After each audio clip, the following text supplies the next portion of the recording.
কুষ্টিয়ার কুমারখালীর কয়া গ্রামে আয়োজন করা হয়েছে ফুটবল ম্যাচের। সেখানে আছেন সহকর্মী রুহুল আমিন বাবু। যাচ্ছি তার কাছে। বাবু, এখন পর্যন্ত খেলা কেমন জমে উঠেছে আর দর্শকরা এমন আয়োজন নিয়ে কি বলছেন? তাজনীন, আপনি জানেন আসলে গ্রামগঞ্জে কিন্তু খুবই জনপ্রিয় একটি খেলা ফুটবল খেলা। ঠিক সেই উদ্দেশ্যে সেই উপলক্ষেই গ্রামে যে ফুটবলের আয়োজন করা হয়ে থাকে এর সাথে বাড়তি আনন্দ যুক্ত করে কিন্তু যদি বিদেশি কোনো খেলোয়াড় থাকে।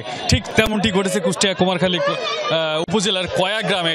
এখানে দুজন বিদেশি খেলোয়াড় এসেছে এবং মূলত এখানকার স্থানীয় ফুটবল একাডেমি যেটা রয়েছে আসলে তারা চাচ্ছিল যে একটি সম্প্রীতি ম্যাচ ফুটবল ম্যাচে অনুষ্ঠিত করার মাধ্যম দিয়ে আসলে যারা এই ফুটবলের সঙ্গে সম্পৃক্ত রয়েছে বা যারা উদীয়মান যারা খেলোয়াড় তৈরি করছেন এখান থেকে তারা বিভিন্ন জায়গায় ইতিমধ্যেই তারা সুযোগ পেয়েছে তাদেরকে উৎসাহিত করতে এবং আসলে গ্রামগঞ্জের যারা ইতিমধ্যেই যারা খেলা নিয়ে যারা আগ্রহী, অর্থাৎ মাদক ছেড়ে বা মাদকের যে ভয়াল থাবা রয়েছে সেটির থেকে আসলে মুক্ত রাখতে হলে দূরে রাখতেই আসলে এই যে খেলার যে একটি প্রচলন আসলে বা ফুটবল খেলা যে আসলে বাঙালির জনপ্রিয় একটি খেলা সেটি কিন্তু বোঝা যাচ্ছে। এবং এখানে বেশ কয়ার যে সরকারি প্রাথমিক বিদ্যালয় স্কুল মাঠ, এই মাঠে প্রায় হাজারখানেক দর্শক ইতিমধ্যেই উপস্থিত হয়েছে। যদিও প্রথম দিকে কম ছিল।